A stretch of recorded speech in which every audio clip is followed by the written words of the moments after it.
to Russian officials, Ukrainian helicopters targeted a fuel storage in Belgorod, a city in southern Russia.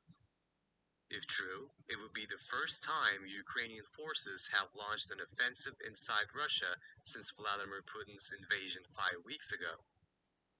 On his Telegram channel, Regional Governor Vyacheslav Gladkov said that the helicopters crossed the boundary and were flying at a low height when the facility was attacked. According to Gladkov, at least 2 workers were hurt and several parts of the city were evacuated. However, the fuel depot's owner, Rosneft, stated in a separate statement that no one was injured in the fire and provided no details on what caused it. The incident, according to the Russian Energy Minister Nikolai Shulgino, will have no impact on the region's gasoline supplies or consumer pricing. The events elicited no quick response from Ukrainian authorities.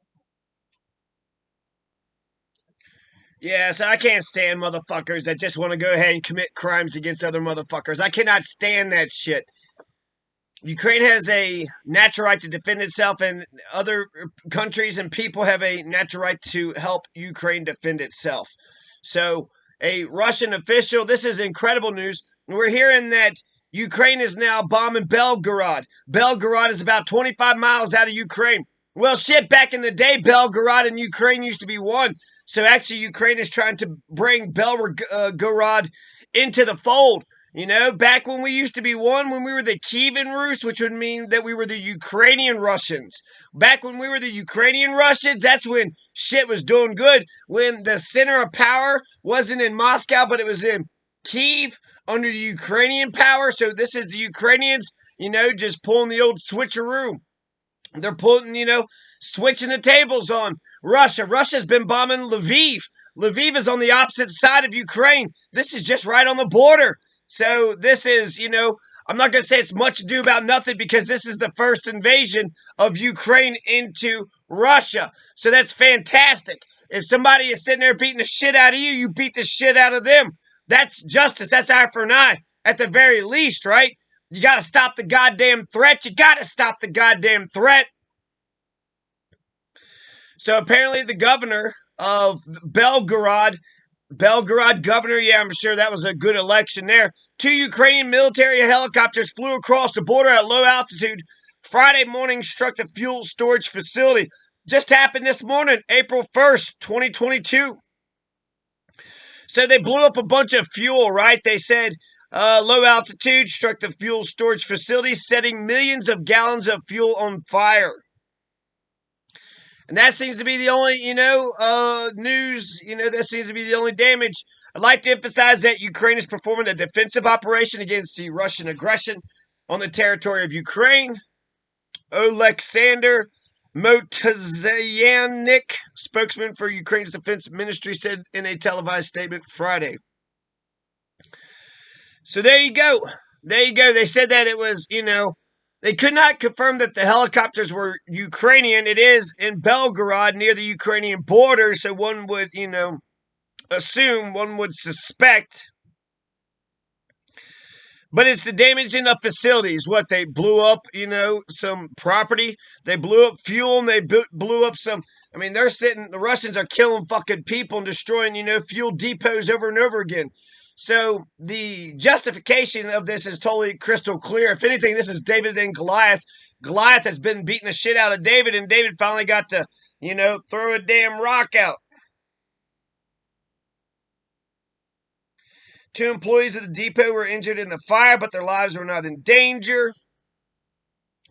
So 2 injuries, but no deaths. Residents in the vicinity of the depot were being evacuated, but there was no threat to the population. So they're basically just being on the safe side. They said 3.5 millions of gallons of fuel were on fire. It encompassed 8 tanks with 2,000 cubic meters of fuel each. Russian state media RIA Novosti reported citing emergency services, and there was the possibility that the fire could spread to another 8 tanks.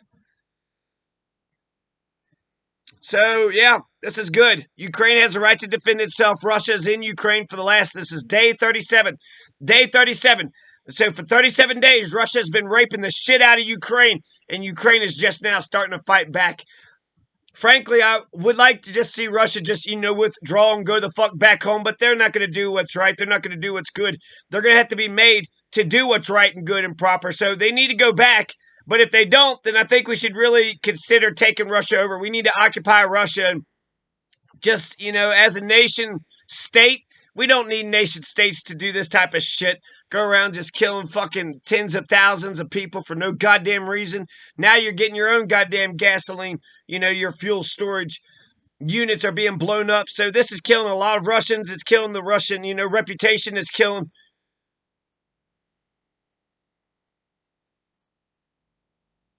Well, another good development about the Belgorod attack.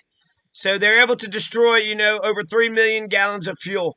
So that's a good start, right? That's a good start. That doesn't stop the war, but that's a fantastic development. I think it's a fantastic development. Just, shit. It'd be like if, Chris Rock was to hit back. But you know what? That whole Will Smith and Chris Rock thing? Will Smith, what he did was an assault. He hit somebody, and you shouldn't hit anybody. But you also shouldn't, bombard the shit out of him. So Will Smith isn't over at Chris Rock's house, bombing the shit out of his people and killing his people and killing, bombing his, everything and anything and, rape, pillage, stealing, just occupying, just a military, just absolute mayhem. Will Smith isn't doing that for 37 days straight. Will Smith hasn't for 37 days straight occupied Chris Rock's house and then attacked, raped, stole, whatever. None of that. So there you go. Now I'm just going to read names of cities inside Ukraine so we can learn the names of the cities. Because if they're attacking, 20 different cities and nobody's got a death toll, Irpin. So apparently Ukraine has retaken all of these cities. Irpin, Lukianivka, Rudnitsky, Lukianivska, Lukianivka, Irpin, Rudnitsky. You going over to Rudnitsky? Motherfucker, I'm born Rudnitsky. I got Rudnitsky in my blood. Baramlia,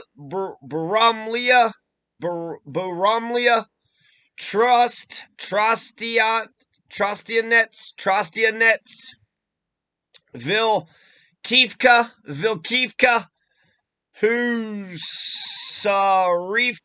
Husarivka, Vilkivka, Trostiavets, Nets. Is it vets or nets? Is it Trotsky? Trotskyanets? Trotskyavets? Horlivka? Horlivka, Slaviansk, Lviv, Zitomir, Donetsk.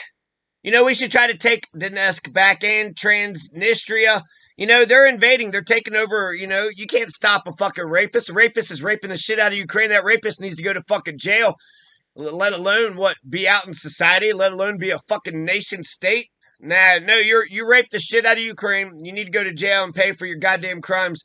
And the Ukraine gets to live free of being raped for the rest of its life.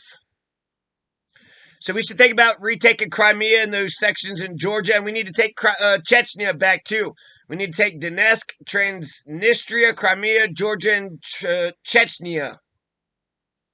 Zhytomyr, Lviv, Slavyansk, Horlivka, Slavyansk, Lukianivka, Rudnitsky, Boramlia, Trostianets, Vilkivka,